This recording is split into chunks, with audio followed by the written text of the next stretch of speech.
On la planifiait et elle est enfin arrivée, la saison 2 de Penser plus tôt à plus tard.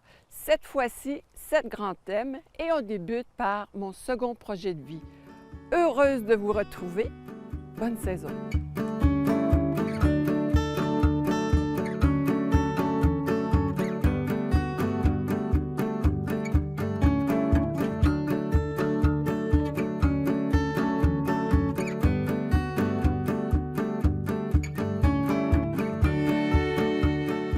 Aujourd'hui, à l'émission Mon second projet de vie, on aborde le sens de la vie, la question de l'agisme, les aspects psychosociaux du vieillissement et on débute par le lancement de la saison 2. Bonne émission!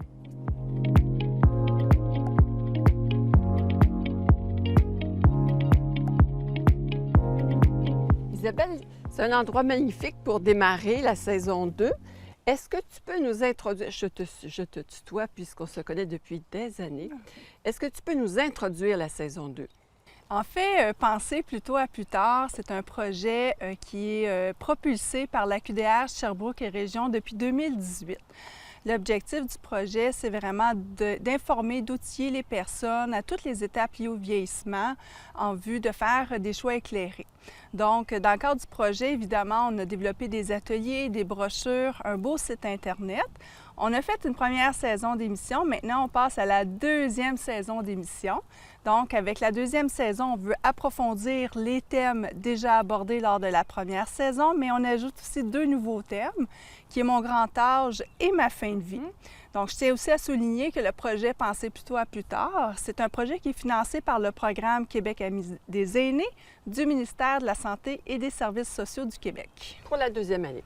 Et est-ce que c'est les mêmes objectifs? La saison 2 ont les mêmes objectifs? Essentiellement, oui. La saison 2 a les mêmes objectifs, donc de pousser les réflexions pour faire prendre des décisions, faire des choix éclairés là, qui correspondent à nos désirs et à nos besoins. Est-ce qu'on s'adresse aux mêmes personnes pour la saison 2? On s'adresse à toutes les personnes de 50 à 99 ans et même les centenaires qui souhaitent continuer de réfléchir de manière utile et concrète. Bien, je sais que la saison 1 est toujours accessible sur ma TV et également sur le site penserplutôt.org.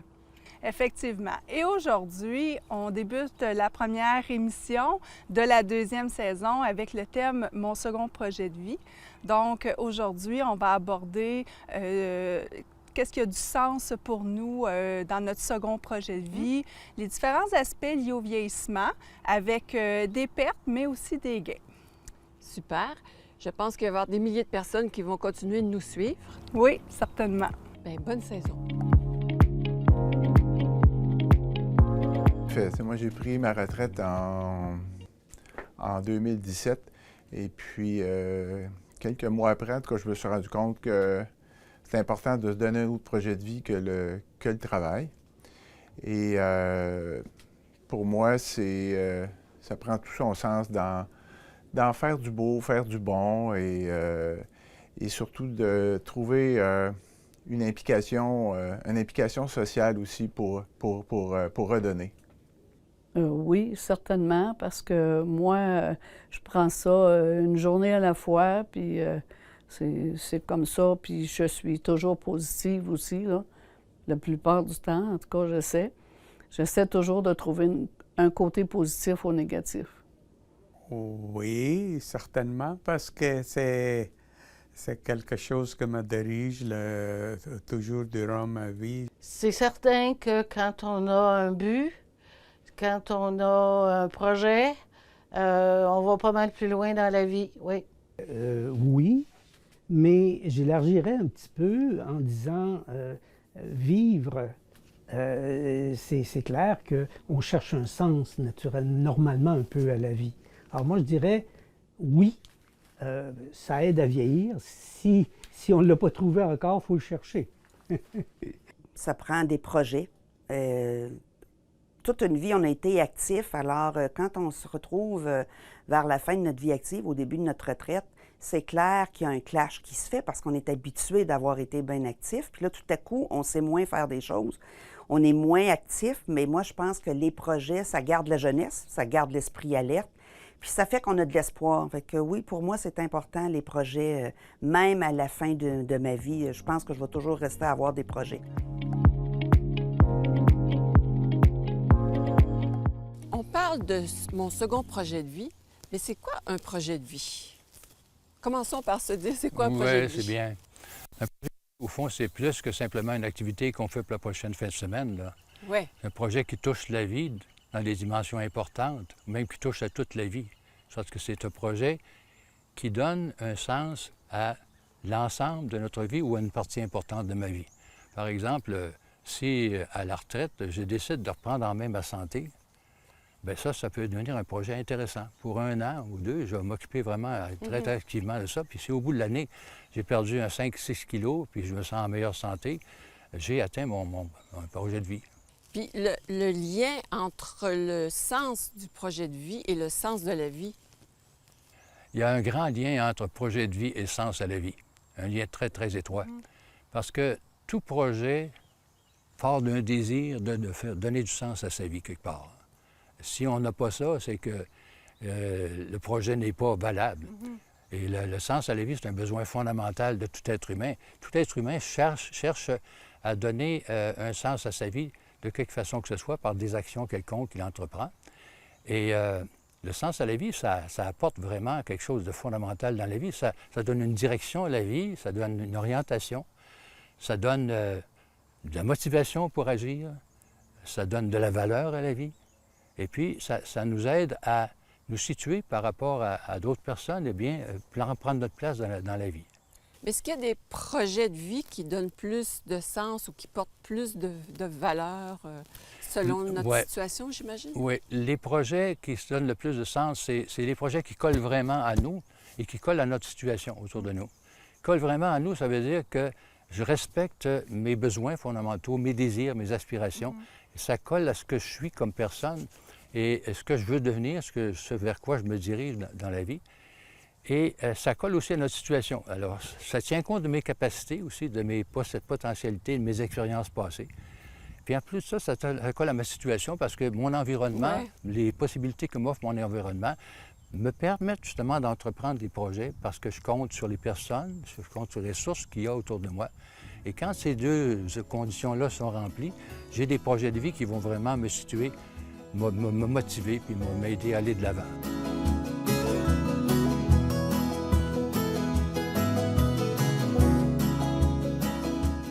Vous pensez que si on a un sens à sa vie, que ça facilite notre vieillissement? Très, très important parce que le sens à la vie, c'est un des facteurs clés pour s'adapter au vieillissement. Je dirais que je distinguerais 4 niveaux de sens à ce point de vue-là qui vont permettre, plus ou moins, selon les cas, de s'adapter au vieillissement. Un premier niveau, c'est prendre soin de soi, de sa santé, de son bien-être physique, de son confort, par les vêtements, le logement, les activités. Prendre soin aussi de son développement personnel, par exemple en apprenant des choses nouvelles, en s'impliquant dans des activités culturelles, sociales, en faisant des amis. Tous ces deux niveaux-là, ça concerne moi, ça se tourne vers moi. Et ces 2 niveaux-là sont menacés au cours du vieillissement, parce qu'on peut perdre la santé, on peut perdre son bien-être physique, on peut perdre son logement, on peut perdre ses amis, les activités sociales, culturelles, ça s'en va. Donc, c'est des sens qui sont instables un peu insécures. Alors que les 2 autres niveaux sont beaucoup plus solides. L'autre niveau, c'est de s'intéresser, par exemple, aux autres, de donner certaines parties de sa vie pour rendre donner du sens à la vie aux autres personnes autour de nous. Que ce soit nos parents, nos amis, nos enfants, ça se passe dans une communauté plus large, des causes pour lesquelles on s'intéresse et dans lesquelles on s'engage. Ça, c'est beaucoup plus résistant au cours du vieillissement parce qu'on peut toujours donner, avoir de la bienveillance, de l'altruisme pour les autres. Finalement, il y a le dernier niveau, encore plus solide, c'est le niveau que j'appelle le sens profond de la vie. Tous les grands maîtres spirituels de tous les temps ont toujours insisté sur le fait qu'il y a une dimension en nous qui est profonde, qui est dans la paix, la sérénité, et qui est une conscience, qui voit ce qui se passe, qui prend conscience de ce qui se passe, mais qui n'est pas affecté par ce qui se passe, parce qu'on est à un autre niveau, au-delà de la pensée et des émotions. Et ce niveau-là, celui-là, est habité par des valeurs comme la bienveillance envers toute personne qui se présente, la compassion avec les souffrances qu'on rencontre dans notre vie. Il peut être difficile à toucher, Il est un peu plus difficile à toucher, effectivement, mais en réalité, on a fait l'expérience de cette dimension-là un jour ou l'autre dans notre vie. Ouais. Chaque fois qu'on a regardé la beauté de la nature autour de nous, puis on est resté dans l'ébahissement un peu, sans parole et sans pensée. Là, on touchait vraiment cette dimension-là, mais on n'en prenait pas conscience directement. On avait conscience de la beauté, mais on n'avait pas conscience que ce qui nous permettait de regarder cette beauté-là et de la voir sans parole et sans pensée, c'est cette dimension-là en nous, dimension que j'appelle spirituelle, et qui donne naissance à des valeurs comme bonté, présence, écoute active des autres. Et ça, ce genre d'attitude-là, on peut l'avoir toute sa vie, dans n'importe quelle circonstance de la vie. De sorte que c'est un sens profond qui résiste beaucoup mieux au vieillissement, quelle que soit la situation dans laquelle on se trouve.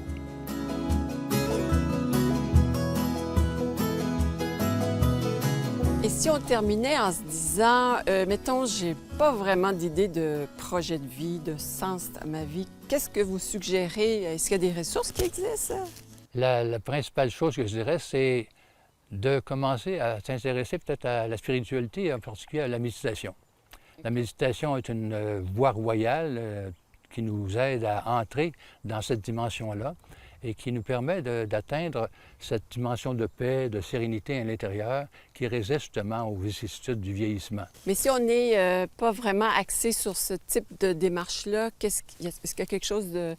Est-ce qu'on peut aller voir quelqu'un? Est-ce qu'il existe une ressource? Oui, on peut par exemple aller sur Internet ou YouTube et trouver des méditations guidées qu'on appelle. Ce serait facile à suivre. En particulier, un nommé Eckhart Tolle, qui en propose sur YouTube. Et c'est très facile à s'initier de cette façon-là à la méditation. Et je pense que la méditation apporte beaucoup d'apaisement du stress dans la vie, de pacification intérieure, d'égalité d'humeur en général dans ses habitudes de vie.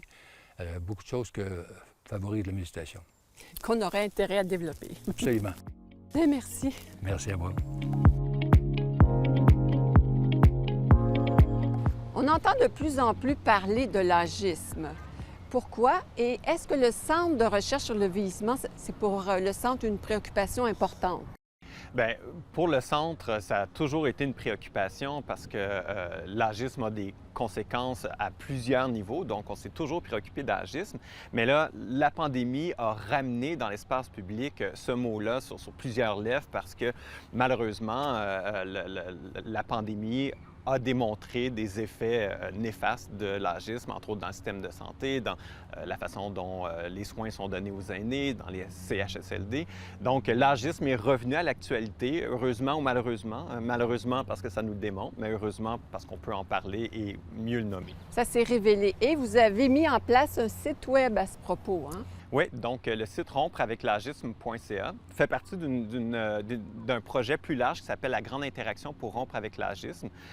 Donc sur ce site-là, rompreaveclagisme.ca, on démystifie, on explique ce qu'est l'agisme, les formes d'agisme qui existent, les lieux où on peut retrouver de l'agisme, les conséquences, mais également les solutions, qu'est-ce qu'on peut mettre en place pour essayer de rompre avec cet agisme-là.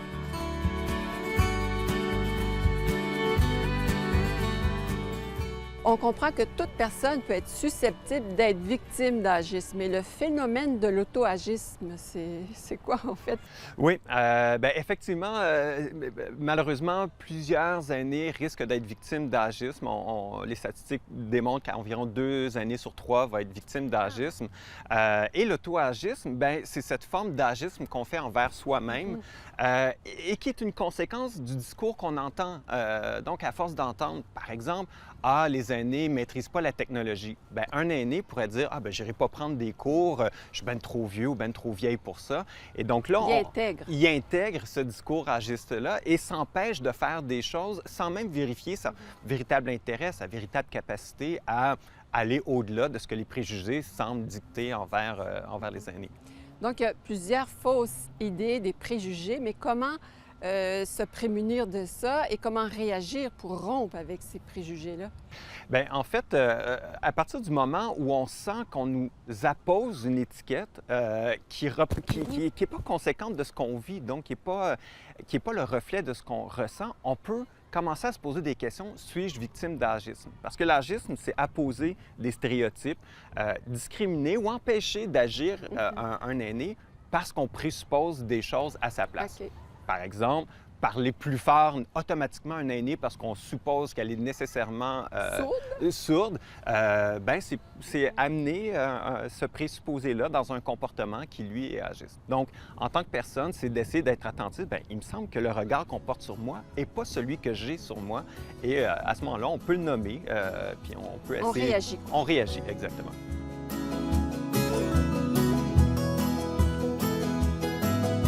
Pour le projet de vie et pour le sens à notre vie, quelles sont les conséquences les plus dommageables de l'agisme?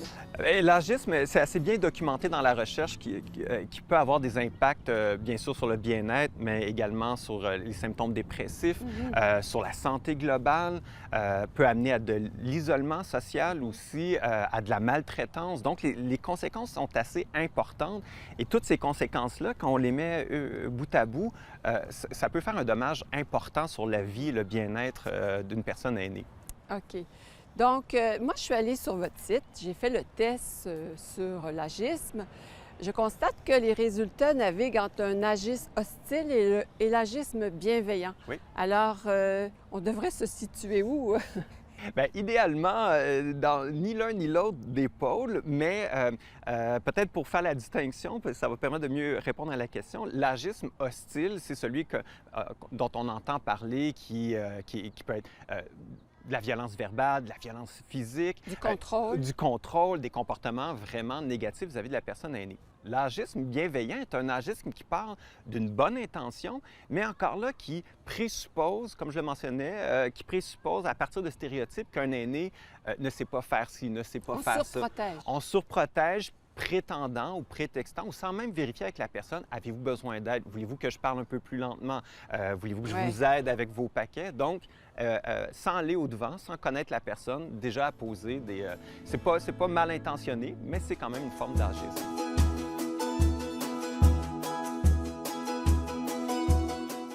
Je sais que vous et votre équipe, vous travaillez à la lutte contre la discrimination, à changer la vision du vieillissement.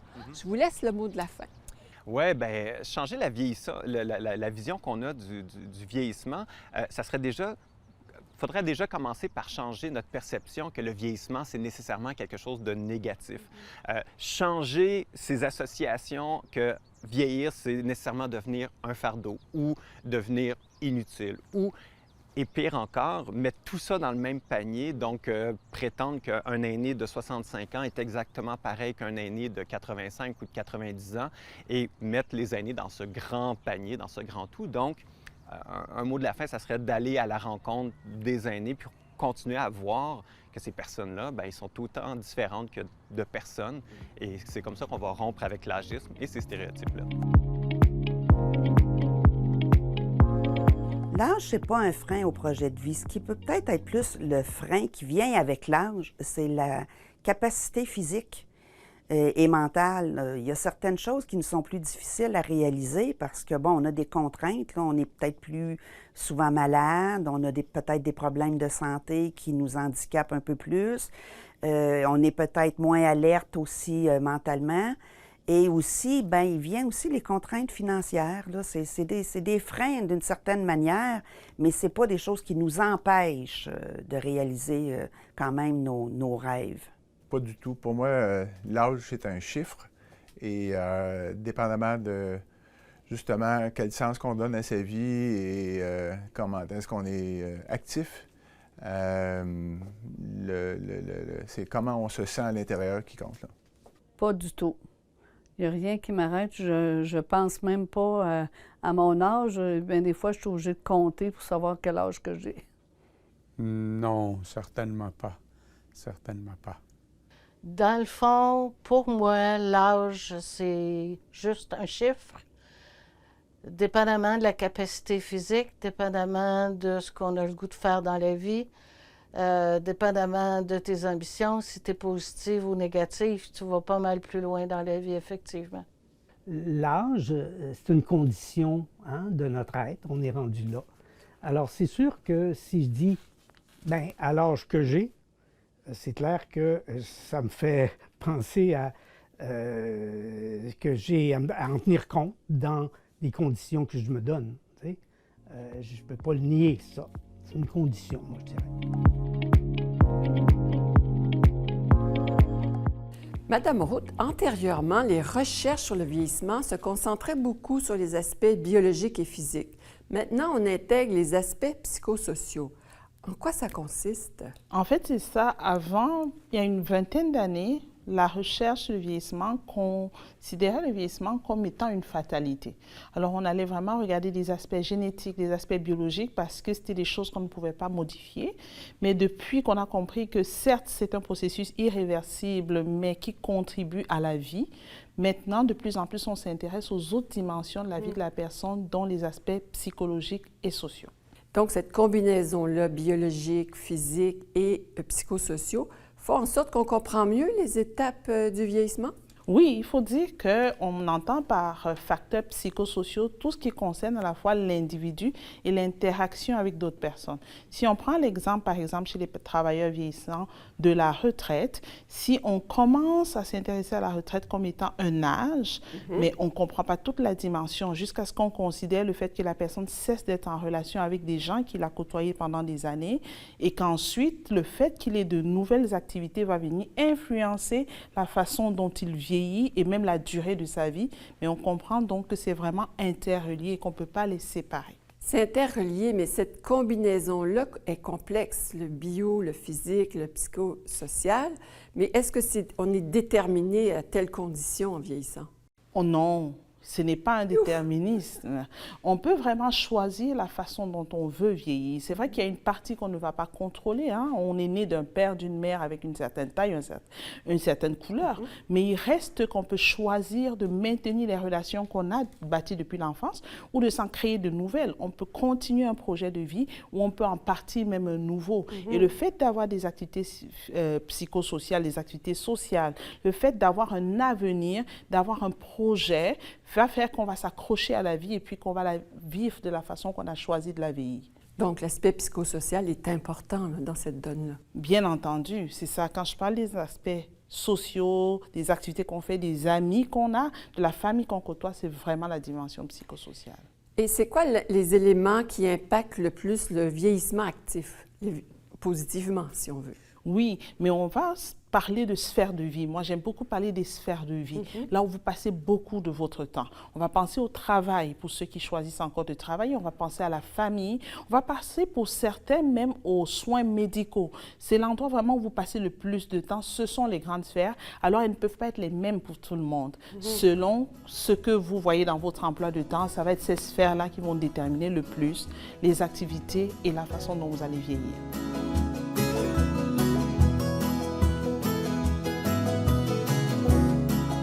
Si je veux avoir un regard préventif sur mon vieillissement, le bien vieillir, pour moi et pour mes proches, vous suggérez quoi?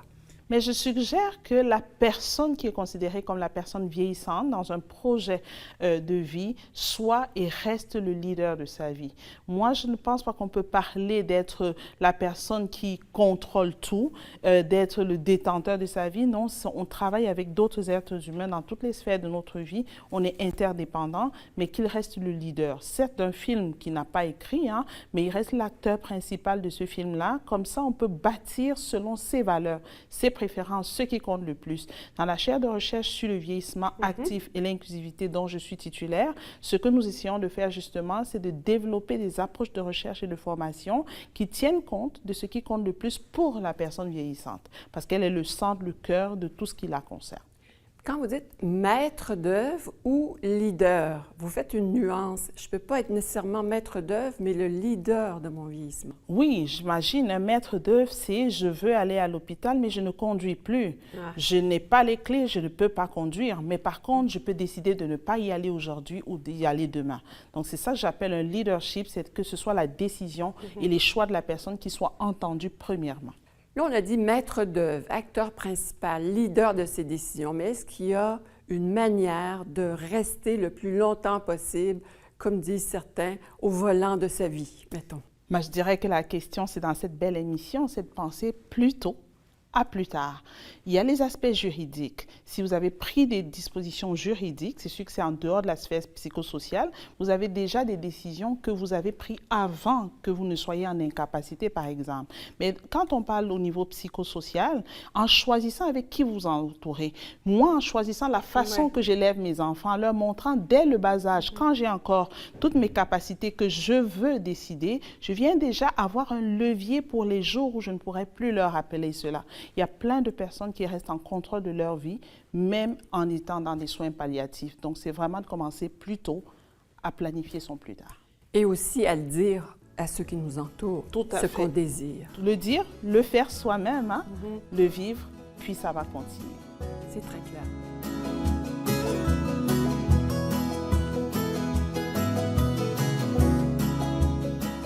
C'est la première personne que j'ai rencontrée lors de ces émissions-là qui m'avait parlé de personnes vieillissantes au lieu de personnes aînées ou personnes âgées. Ça vient de où? Mais en fait, c'est parce que quand on parle d'une personne aînée ou d'une personne âgée, il me semble qu'on fait une catégorie. On a un âge de début, un âge de fin. Or, le vieillissement est une continuité. Et quand on dit continuité, ça veut dire que tout individu adulte d'âge moyen a déjà enclenché son processus de vieillissement. J'ai beau avoir moins de cheveux blancs ou pas du tout, j'ai déjà commencé à vieillir. Et c'est maintenant que je dois penser plutôt à des projets de plus tard. Parce que le vieillissement n'est pas un moment qui commence à tel âge. Il a déjà commencé. Et en le voyant aussi comme ça, on vient donner une valeur à la personne vieillissante en montrant qu'on est tous concernés d'une façon ou d'une autre, mais à différentes étapes. Ah, j'adore cette nuance. Bien, merci. Merci beaucoup.